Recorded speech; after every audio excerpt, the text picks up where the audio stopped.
नमस्कार, बहुत स्वागत है आपका। जी मध्य प्रदेश छत्तीसगढ़ देख रहे हैं, आपके साथ मैं हूं विकास ब्रजेश सक्सेना।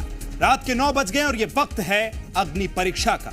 प्रधानमंत्री नरेंद्र मोदी ने सदन में अपने भाषण के दौरान अब की बार 400 पार का नारा दिया था और इस नारे को लेकर सार्थक करने के लिए अब अलग अलग राजनीति पर काम शुरू कर दिया है, जिससे एक तो बात तय है कि पार्टी का राष्ट्रीय अधिवेशन जो कल से यानी 17 फरवरी से शुरू होने जा रहा है और इसी अधिवेशन में पार्टी 24 की बिसात बिछाने जा रही है।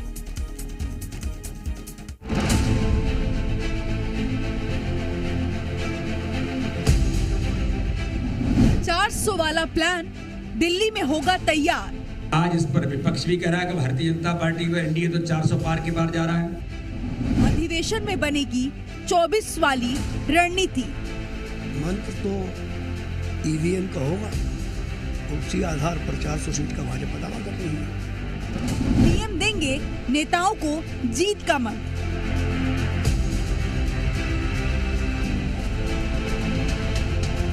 बीजेपी का अधिवेशन, कांग्रेस में टेंशन।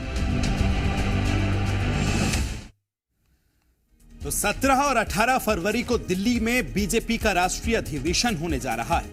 इसकी जानकारी बीजेपी प्रदेश अध्यक्ष वीडी शर्मा ने दी है। उन्होंने बताया कि राष्ट्रीय अधिवेशन में जेपी नड्डा देश भर के कार्यकर्ताओं को संबोधित करेंगे।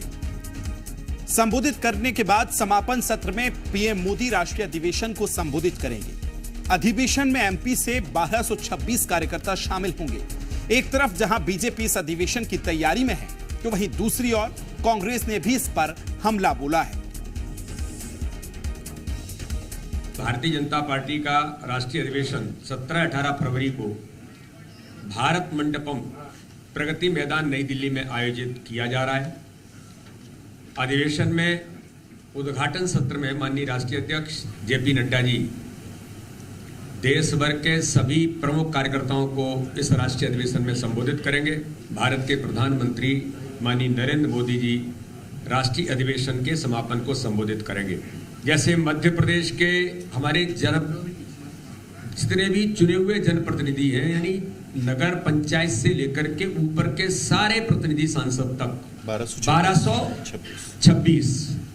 1226 कार्यकर्ता मध्य प्रदेश से अपेक्षित हैं। कि भारतीय जनता पार्टी का राष्ट्रीय अधिवेशन हो रहा है। हमें उम्मीद है कि उस अधिवेशन में किसी की हिम्मत तो है नहीं कि वो अपनी जिज्ञासाएं शांत कर ले, मगर इतना जरूर है और हम आग्रह करना चाहेंगे भारतीय जनता पार्टी के नेतृत्व से कि राष्ट्रीय मुद्दों पर जो देश करा रहा है, माननीय प्रधानमंत्री जी और माननीय भाजपा के राष्ट्रीय अध्यक्ष जी उन पर भी प्रकाश डालेंगे। तो लोकसभा चुनाव की तैयारियों को लेकर बीजेपी दिल्ली में अपने राष्ट्रीय अधिवेशन का आयोजन कर रही है, जहां 17 और 18 फरवरी को बीजेपी का राष्ट्रीय अधिवेशन होने जा रहा है। बीजेपी इस अधिवेशन का आयोजन दिल्ली में करेंगे, जहां जेपी नड्डा देश भर के कार्यकर्ताओं को संबोधित करेंगे। वहीं समापन सत्र में पीएम मोदी कार्यकर्ताओं को संबोधित करेंगे और सत्र के बाद एक संकल्प के साथ मैदान में बीजेपी उतर जाएगी। चलिए अब आपको यह भी बताते हैं कि मध्य प्रदेश में इस बैठक में कौन कौन शामिल होने वाला है। एमपी से 1226 कार्यकर्ता अधिवेशन में शामिल होंगे। इसमें नगर परिषद से लेकर सांसद तक अधिवेशन का हिस्सा बनेंगे। साथ ही अधिवेशन में लोकसभा के क्लस्टर प्रभारी, संयोजक भी शामिल होंगे और जिलाध्यक्ष, जिला प्रभारी अधिवेशन में हिस्सा लेंगे। एक तरफ जहां बीजेपी कल दिल्ली में अपनी महाबैठक का आयोजन करने जा रही है, तो दूसरी तरफ सभी दल अपनी तैयारियों को जोर देने में लग गए हैं। लेकिन इसी बीच एक बड़ा सवाल यह भी है कि क्या इंडिया गठबंधन के लगातार हो रहे बिखराव के बाद क्या कांग्रेस इसके लिए जिम्मेदार है? कांग्रेस के नेता आए दिन गठबंधन के सदस्यों के खिलाफ बयानबाजी करते नजर आते हैं। एक तरफ कमलनाथ ने अखिलेश वखलेश बोलकर सियासी रिश्तों में जहर घोलने का काम किया, तो वहीं अधीर रंजन चौधरी ने ममता बनर्जी की पार्टी के खिलाफ जहरीले बयान दिए थे। गठबंधन के सदस्यों में प्रधानमंत्री पद पर दावेदारी को लेकर असहमति बनी हुई है। कांग्रेस के साथ सीटों के बंटवारे पर भी सहमति नहीं बन रही है और बिखराव इसका साफ तौर पर देखा जा रहा है। कांग्रेस सीटों के बंटवारे का मुद्दा टालने के लिए चुनावी व्यस्तता का बहाना बना रही थी। लेकिन विधानसभा चुनावों में बीजेपी ने करारी हार मिलने के बाद पार्टी को गठबंधन के सदस्यों की उपेक्षा झेलनी पड़ी। गठबंधन में कांग्रेस अपने आप को सबसे बड़ी पार्टी समझ रही है, लेकिन हार के बाद सभी पार्टियां अपने आप को कांग्रेस से पावरफुल मान रहे हैं। कांग्रेस पार्टी के नेताओं ने आपसी कलह, बड़े नेताओं का पार्टी छोड़ना और बीजेपी से जुड़ना भी बिखराव का एक अहम कारण बताया है। तो वहीं दिल्ली में बीजेपी की महाबैठक का आयोजन हो रहा है और दूसरी तरफ विपक्ष के महागठबंधन से लगातार बिखराव की खबरें सामने आ रही हैं। तो इसी बीच सवाल यह भी है कि आखिर लोकसभा चुनाव के मद्देनजर प्रधानमंत्री नरेंद्र मोदी और राहुल गांधी में कौन कितना मजबूत है, यह सबसे बड़ा सवाल है। आखिर 2024 चुनाव से पहले किसमें कितना है दम, यह दिखाई दे रहा है। पहले उससे बात करेंगे दोनों की लोकप्रियता की और स्वभाव के बारे में भी आपको बताएंगे। प्रधानमंत्री नरेंद्र मोदी का प्रभाव पूरे देश में देखने को मिलता है। जन जन तक मोदी का प्रभाव काफी ज्यादा दिखाई देता है। वहीं राहुल गांधी का प्रभाव सीमित ही देखने को मिलता है। प्रधानमंत्री नरेंद्र मोदी बीजेपी के लिए जीत का ट्रम्प कार्ड माने जा रहे हैं और राहुल गांधी की इमेज अभी तक सिर्फ कांग्रेस पार्टी के राष्ट्रीय नेता के तौर पर ही डेवलप हुई है। जब जब प्रधानमंत्री देश के नाम कोई भी संबोधन देते हैं तो पूरी जनता पीएम को सुनने के लिए उत्साहित नजर आती है। तो राहुल गांधी भारत जोड़ो न्याय यात्रा निकालकर जनता से अपना रिश्ता मजबूत करने की कोशिश कर रहे हैं। सत्ता में अनुभव की अगर बात करें, एक्सपीरियंस की बात करें तो नरेंद्र मोदी 3 बार गुजरात के सीएम रह चुके हैं और 2014 से लगातार 2 बार प्रधानमंत्री रह चुके हैं। इधर राहुल गांधी के पास कांग्रेस के राष्ट्रीय अध्यक्ष का अनुभव है, तो वहीं कांग्रेस पार्टी की सांसद भी वो कांग्रेस पार्टी की तरफ से रहे हैं।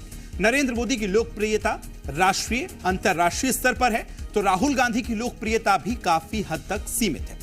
वहीं लोकसभा चुनाव को लेकर प्रधानमंत्री नरेंद्र मोदी और कांग्रेस सांसद राहुल गांधी ने अपनी प्राथमिकता भी तय कर ली है।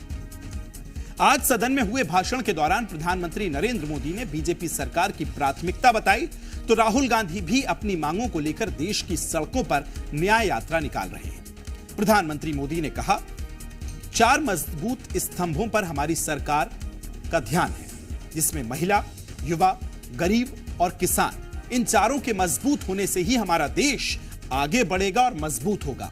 वहीं राहुल गांधी की न्याय यात्रा युवा न्याय, भागीदारी न्याय, नारी न्याय, किसान और श्रमिक न्याय की मांग पर आधारित है। तो एक तरफ प्रधानमंत्री हैं तो दूसरी तरफ राहुल गांधी नजर आते हैं। खबर को विस्तार देंगे, सहयोगी प्रमोद शर्मा मेरे साथ जुड़ गए। प्रमोद, 24 का चुनाव है, देश इस समय दहलीज पर खड़ा है 24 के। 2 नाम सबसे आगे चल रहे हैं जिसका हमने जिक्र भी किया, राहुल गांधी और प्रधानमंत्री नरेंद्र मोदी। ऐसे में न्याय यात्रा एक तरफ निकल रही है, उत्तर प्रदेश में एंटर कर रही है, दूसरी तरफ राष्ट्रीय अधिवेशन है। मध्य प्रदेश कितना तैयार है 24 के लिहाज से? वहां से कौन से कार्यकर्ता ऐसे हैं जो अधिवेशन में शामिल होंगे? कहां स्टैंड कर रहा है इस समय मध्य प्रदेश?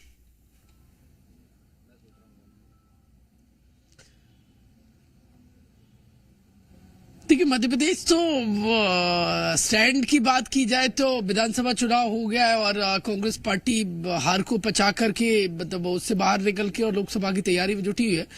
लेकिन इन सब के बीच में अब लोकसभा की रस्साकसी है वो शुरू हो गई है और बीजेपी ने जो राष्ट्रीय अधिवेशन बुलाया गया है बहुत इंपॉर्टेंट रहने वाला है। कुल मिलाकर बीजेपी लोकसभा चुनाव की तैयारी बहुत तेजी से जुट गई और बताया जा रहा है कांग्रेस पार्टी को झटका दिया जा सकता है इस राष्ट्रीय अधिवेशन के आखिरी दिन। एक बार आपको राष्ट्रीय अधिवेशन को लेकर बता देता हूं, क्योंकि बीजेपी ने जो टारगेट रखा है वो जो गठबंधन पूरी टोटल मिलाकर सभी दलों का वो 400 सीट के पार रखा है और वो कितना तय हो पाता है तो आने वाले नतीजे बताएंगे। लेकिन इन सब के बीच में जो 2 दिन का राष्ट्रीय अधिवेशन है बहुत इंपॉर्टेंट रह जाता है क्योंकि BJP party with the difference का नारा बुलंद करती है। एक तरफ कांग्रेस पार्टी के नेता राहुल गांधी कौन सी यात्रा निकाल रहे हैं? भारत जोड़ो न्याय यात्रा, क्योंकि भारत जोड़ो यात्रा तो काम कर नहीं पाई है। स्टेट में जहां इलेक्शन हुए बस उपड़ा साफ कांग्रेस पार्टी का हो गया। अब न्याय यात्रा निकाल रहे हैं कांग्रेस पार्टी के नेता और बीजेपी ने राष्ट्रीय जो अधिवेशन बुलाया है मध्य प्रदेश समूचे पूरे देश भर के बीजेपी के जो बड़े नेता हैं वो इस राष्ट्रीय अधिवेशन में शामिल होंगे। बताया जा रहा है कि हजारों की तादाद साथ में जो बीजेपी के दिग्गज नेता हैं, जो कार्यकर्ता है, वो इसमें शामिल होंगे और रणनीति बनेगी लोकसभा की। कैसे जो कठिनाई है उनसे पार पाया जाए, चुनौतियों से निपटा जाए। कुल मिलाकर जनता की बात की जाए, जो जनता समझना चाहती है, जो जनता चाहती है, तो उन मुद्दों पर बातचीत होगी। और जो लास्ट सेशन रहेगा, जो समापन सेशन, वो पीएम मोदी संबोधित करेंगे बीजेपी के राष्ट्रीय अधिवेशन को। और आप कह रहे थे कि राहुल गांधी पीएम मोदी को लेकर, मुझे लगता है कि इस बार इससे हटके मुद्दे तय हो गए और बीजेपी ने वो ट्रेंड सेट कर दिया है। और जो कांग्रेस के लिए फिलहाल तो देखिए गले की फांस नहीं, इससे बढ़ के भी कुछ कहा जाए तो कम नहीं होगा।